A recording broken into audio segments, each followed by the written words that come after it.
Hello everybody and welcome to our short video discussion today. We're going to be talking about the increasing importance of content to e-commerce. I'm joined today by Chris Purcell. He's the Project Strategy Manager at Episerver, and James Baker, who is our Senior Digital Customer Experience Lead at Columbus.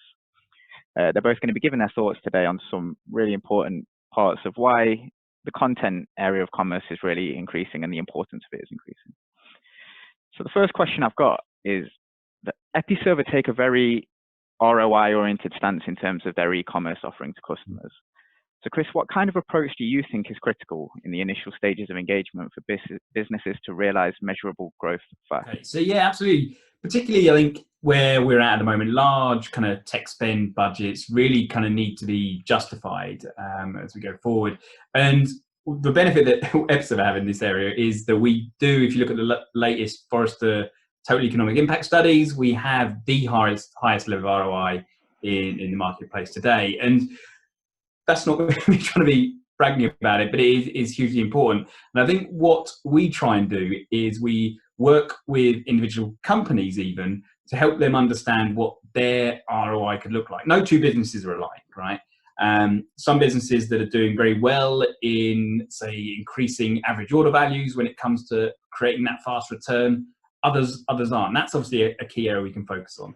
Others, it might be around mobile engagement. Have they got a good mobile platform they're using today?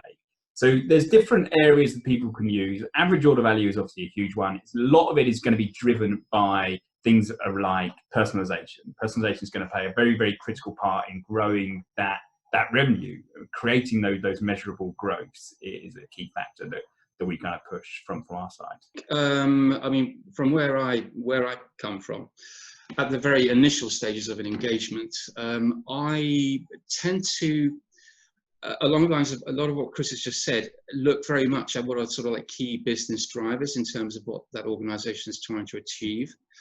Try very much to look at it from the perspective of not just the stakeholder strategy piece in terms of we want X, we want to achieve over 12, 18, 24 months, but then look at it very much from a sort of internal customer perspective, in the sense that ROI exists on both sides of the fence.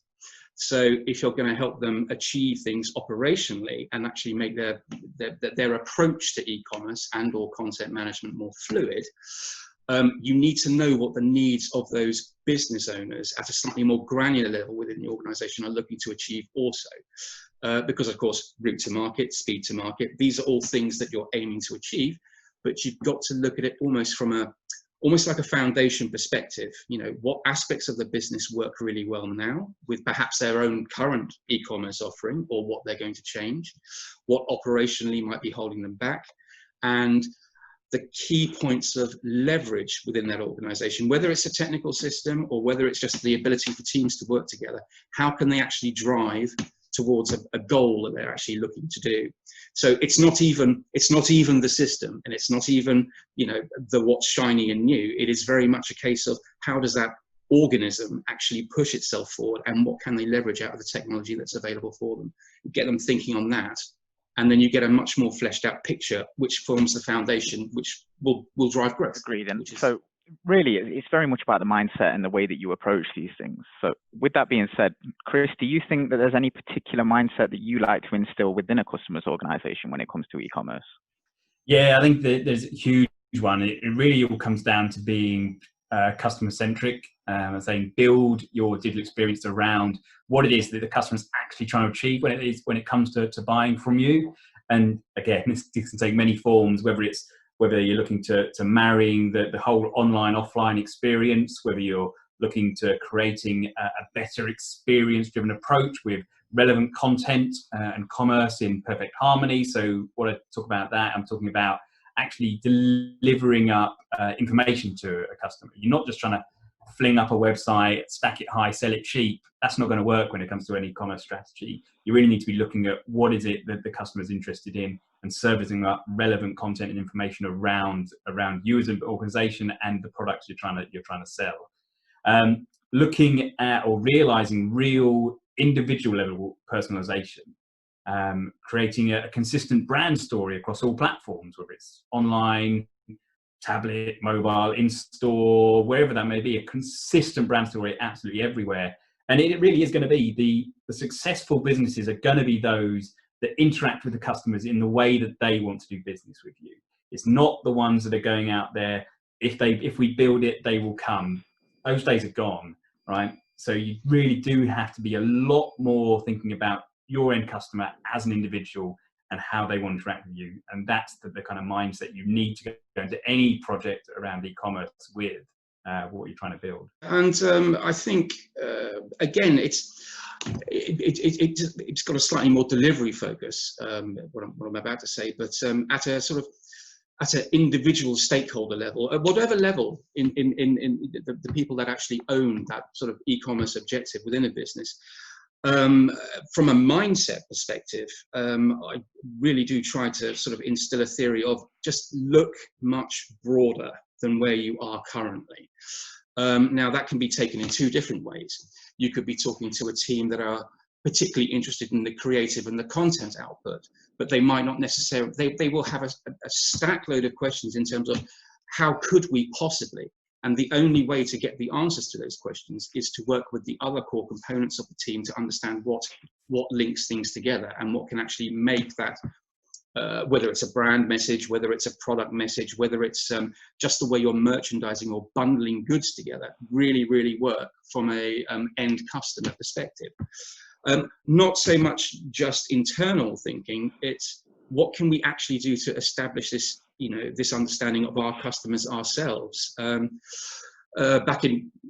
my past in retail, it wasn't uncommon for myself and maybe, the head of our quality assurance team and maybe one of our UX practitioners to actually stand in supermarket aisles or shop aisles and actually talk to customers about what their pain points were, and then translate that back into something that a business can actually use to quantify. Well, hold on. If we've just spoken to 150 customers and 80% of them have just told us that they get very angry because they come to the shop and it's not there, or just basic pain points, you can realize that's the problem we've got to solve, and then actually set something about to actually go and solve it for them with data that's actually come from the horse's mouth. Chris, your answer there was very much about the customers with regards to the end users. Think about your customer and the experience that they're going to have from their CMS system. James, yours was a bit more directed at the customers from a delivery aspect. So with that being said, do you find that those customers have a clear understanding of what the business goals are or the key metrics that they may have set at a strategic level? It's very much a case of almost, this kind of goes back to the very beginning of an engagement that you'd actually have perhaps with an e-commerce customer. A lot of complaints, endlessly reported, you see it everywhere across LinkedIn or whatever, is that the actual message or the vision or the strategy, by the time it reaches teams that have to, deliver this particular thing, it's kind of been lost. What they have to do, it becomes a function. It's kind of a job. They're not bought into what the business has at a high level. Now, we're quite fortunate at the moment because we have a couple of engagements going on. You'll be very pleased to know, all Episerver oriented, Chris, that at the very, very initial stage, we had senior stakeholders in the meeting. And rather than just start talking about our approach and project definitions and briefs and pieces like that, the first question I asked was quite simply, what is a core goal to achieve in terms of measurable ROI, or words to that effect? What KPI would you want to see indicated? And both times we just got a very, very simple figure and a very, very simple statistic based on, they're both B2B customers, I should point out, so they have a very good understanding as to how their trade customer base buys. To the simplest, as an example, it'd be if we had the ability to really, really market and upsell our customers by 3 more items, that would absolutely transform the financial position of the business over the next 18 months. It doesn't really get much simpler than that. So from an e-commerce perspective, the goal is there. And because we're talking B2B, we're not talking about 3 more items in a basket. We're talking about 3 particular items bought in the quantities of 500 to 1,000 to 1,500. So you can see where the return would actually be. Not only that, they've actually given a huge amount of thought to the funnel and acquisition. And they knew, going back to that, almost like that foundation stage of thinking, that it would be nigh on impossible to hit that as a sort of a release and a project in one go. So they made two very, very distinct strands. They'll focus the e-commerce as an e-commerce operation, but with a better feel, better personalization, and a lot of the sort of automations that we actually get with a great system like Episerver. But from the acquisition perspective, that is where their focus on content and engagement would lie. So they could keep the tracks perfectly manageable, but in terms of people who were new to the particular business, they would come in and actually be delivered the message and the reason why and the rationale why this was a great manufacturer and supplier of particular goods. And not only that, in that particular session, every stakeholder involved in the project, right from the base technology all the way through to creative marketing, was involved in that meeting. So everyone knew the message at that point in time. And it makes it, for someone like me who comes from a very much a digital product background, it makes it very, very exciting when the UX team are doing what they're meant to be doing. They haven't gone off on a creative, junket. They are absolutely on track with what we had to deliver to them in terms of a working system. And frankly, it's quite a nice change sometimes. I think to follow up on that, I think absolutely that's a real good blueprint for what companies should be doing. I think a lot of the time we find when we get into these situations, the people obviously either using the system aren't necessarily the ones that bought it. The people who are involved in implementing these business goals aren't the one that set them. So there's quite often, as you say, that disparity between what the business goals were set at here and the person who actually then do it. What's this gap in the middle here of how to actually make that happen? Is quite often where we see the gap and where it quite often falls down. And you say people like Columbus obviously can take companies through that journey of helping what the Episerver platform can deliver to achieve these goals and marrying it to what the people who are actually going to be using the system to help them actually get there. And I think that's where the synergy between our two organizations is hugely essential. Yeah. Chris, you made some really good points there with regards to disparity and synergy. Now, with regards to an implementation of a system, there is often some disparity between team members, and people are really trying to find some sort of synergy between team members to ensure that their business runs correctly. So with a focus on CMS, James, this one's for you. How easy is it to enable businesses to have both their creating and their trading teams working towards a similar goal and really gelling together? Because we know that can be an issue with implementations. I think it's very much a case of some sectors and some industries find it a lot easier to bring together the sort of content as part of an e-commerce offering. I mean, easy choices are any business that works in a sort of creative capacity. So from a retail perspective, we might think of things like fashion and apparel, obviously, home improvement type places, particularly high-end businesses that work with very sort of luxurious and desirable things like furniture and so on. But when we get into the sort of more sort of like generalized retail aspects, it can quite often be different, and that might be down more to the actual structures of the business, the number of categories and ranges that they're managing. There's a natural disparity in the sense of a business that sells toys and along with electrical goods, along with garden wares and stuff, is going to never have the same content message spanning across its entire operation.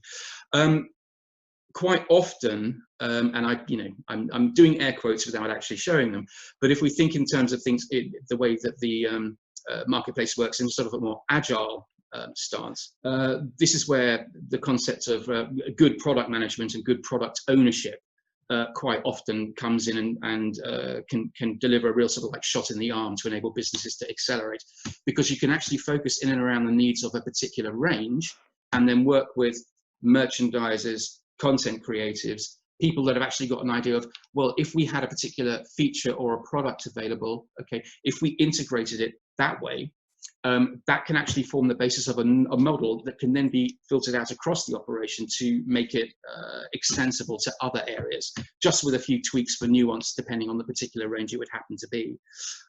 That's certainly in sort of like generalized retail, that certainly is an approach that does work. You don't, you might need a calculator to tell you how much wallpaper you want to buy, but you don't need that same feature to make a purchase decision, for instance, on maybe a TV set. But the mindset and the approach is definitely something that can actually work. You can keep the conversations going without actually siloing the individual objectives away from each other. And I think from a platform perspective, in terms of helping to gel those teams together, I think it's one of the real strengths of the Episerver platform. I think the fact that we have our CMS and commerce is one solution. The fact that we have integrated workflows in there and they can be pushed out to non-Episerver users from an approval perspective, pushing out to your design agencies or whoever they may be, having that all form part of the workflow of getting things up onto the site very, very quickly and pushing things through. You're then having those different teams, the creative side, the digital side, all those teams working together towards that common goal in one platform. And makes it very, very easy to publish and get information out to customers very, very quickly is a key area of having a good digital experience platform. Just another point popped into my head on that. It's possibly a little bit of a sort of like a cheeky supplier strategy, but very, very frequently, if you're able to demonstrate a good upturn, and a good upturn could be 1.5% in a month, 1.5% in a week, it's been done before, for one particular category. Other aspects of the business are going to find that very, very interesting and wonder, well, hold on, they've got these great things going on over here. How can we actually bring that in and maximize, or improve the sales of this particular range here too? Deliver the proof, and people will actually engage better internally. So, Chris, you put a lot of emphasis on customer experience. You have done through this whole discussion, so we can tell that that's really important to yourself and obviously to Episerver. Do you think there's any particular strategy that a business can follow to make sure that they advance to a more incisive personalization, relevance, and engagement-oriented experience for their end customers? Yeah, absolutely. And you're right, I am going to start sounding like a bit of a broken record. But it is around that centric business strategy. It is totally key. It's not just for building an e-commerce site. It's looking at, okay, who are your customers? Okay, not general segments, not demographics they fit into, but who are they as an individual? What do they look at? What do they browse when they come to your site? What is it they actually buy? What is it they're interested in? What types of content do they read? What topics are those? What type? What, is it video? Is it white paper? Whatever it may be, different types of content. And understanding that at an individual level is, of course, then going to enable you to have a much better personalization strategy by being able to target them at the individual. So, for example, one of the things that we have as part of the Episerver solution is, from a content perspective, a tool which analyzes the content on your website at the topic level. And what that does is it helps you as a business understand what it is people are really interested in. I think a lot of the time, as content creators, we have an idea what we think people are interested in, and we pump more content out based on that feeling, that gut feel. But it's very, very interesting when you analyze the content at the topic level and understand what it is people are really coming to your site for, and recognizing that when they come to your site, that changes over time. They don't just come back for the same thing every time necessarily. And this can really help by understanding what the topics people are interested in, align, and how many times people come to your site to look at that particular topic, for example. This can really help drive a content strategy around particular topics that are underserved and the types of content that people are actually interacting with. And as I say, it literally goes back to understanding the customer better, who are visiting you, what they're doing with you digitally, and then helping you, guide you in terms of, from a content perspective at least, what it is you should be putting more of out there, and maybe what some of the things you should be toning back on are. And so recognizing this is constantly evolving and changing over time. So I think that's a key area to focus on. With me, it's just basically it's research, and research, both at the customer level, your marketplace level, your industry level. who's succeeding, what are your customers saying, actually saying to you, go ask, and then don't make decisions based on hunch, make it based on something that you've actually got some learnings from. In the world of Episerver, it provides the tools that enable you to construct and manage tests and measure the outcomes of those particular tests in a way that you can translate that back to your initial research and actually see, were we correct? What could possibly be improved? So again, it is the circle, okay, of endless sort of like feedback to yourselves, okay, but make the effort to really understand the opportunities for success based on what your customers are telling you. And again, I'll go back to the internal customer point. You know, Episerver is a great tool, so leverage it internally and get the business able to really, really sort of harness it and sort of drive things forward. There's nothing better than your business team saying, can we possibly with this system achieve this? Okay, because we've got this great piece of research here, okay, and it's fully tooled up and you can basically make it work along those lines, and then you can measure the success off the back of it, okay, or how to improve it so it's more successful in the next iteration of what it is you're actually putting out to your customers. Yeah, agreed. And it's very much about learning going forward, like you said, doing your research and understanding what you can do better going forward to ensure that your content is at the best optimal level. So with that being said, over the next 2-3 years, where do you feel that we'll see real change and opportunity, Chris? Yeah, I mean, the next couple of years are going to be, it's going to see a massive shift, to be honest. I think, like it or not, COVID-19 has been a line in the sand moment when it comes to e-commerce. The way people shop is never really going to be the way it was before. Even obviously just shops opening again, obviously, and things, people aren't going to shop in the same way, and no industry is really immune. But even before this, B2B was rapidly catching up fast on the B2C sector when it came to doing e-commerce. I think this is just going to see a huge acceleration in that, just in how buyers and shoppers are going to be purchasing on a B2B scenario. I think that's going to be a huge shift. And a lot of companies will have been looking at their business models over the last few months, and they'll be looking at ways to diversify in order to really protect themselves from something like this in the future. But as you said, I think this leads to a great opportunity for a lot of businesses, even for those doing e-commerce already, or for those not doing e-commerce already. It's obvious. Okay, that ship is almost sailed. You need to be getting on board there, right? For those that were, I think some of the key areas that stand out, we've talked about it quite extensively already around personalization and understanding the customer. And as I said, I'm not talking about lazy segment level or product retargeting on Instagram or every website I visit. I'm talking about actually understanding your customers, an individual level, and recognizing their needs, their wants, their desires. These will all change over time, and it's going to be critical to be surfacing up that information which is relevant to them and their interests. It may seem like more of a kind of soft sell approach, I think, but I think it's about being genuine.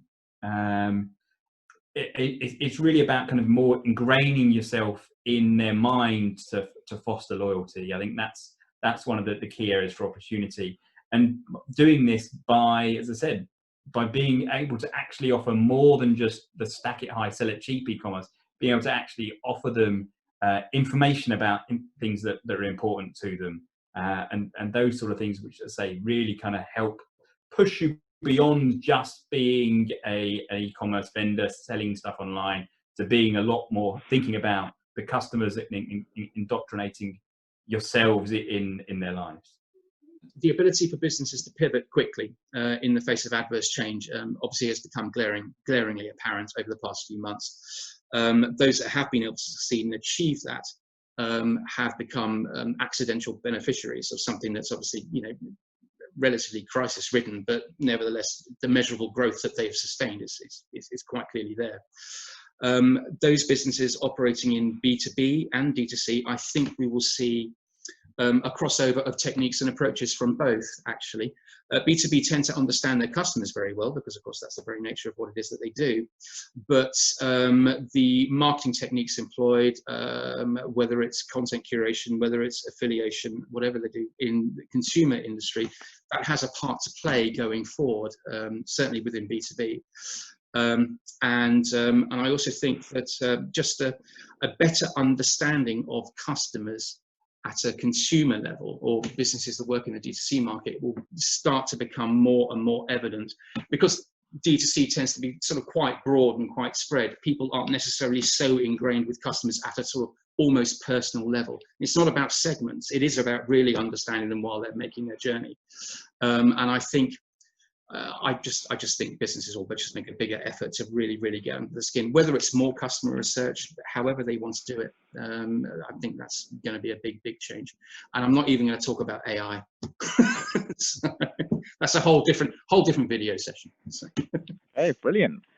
Well, that pretty much concludes the questions I had for you. I think that's been really thought-provoking, and I think that some business leaders are going to be able to take some really good things away from that discussion there. I want to thank you both for joining me. I've been fortunate enough to be joined by two of the industry leaders really in their field, so I'm really fortunate for that. Thank you, Chris from Epi, and thank you, James. If you have watched this and you do want a bit of support and you want to ask a few more questions, then please don't hesitate to get in touch. And yeah, we'll hopefully see you with a new one soon. Cheers.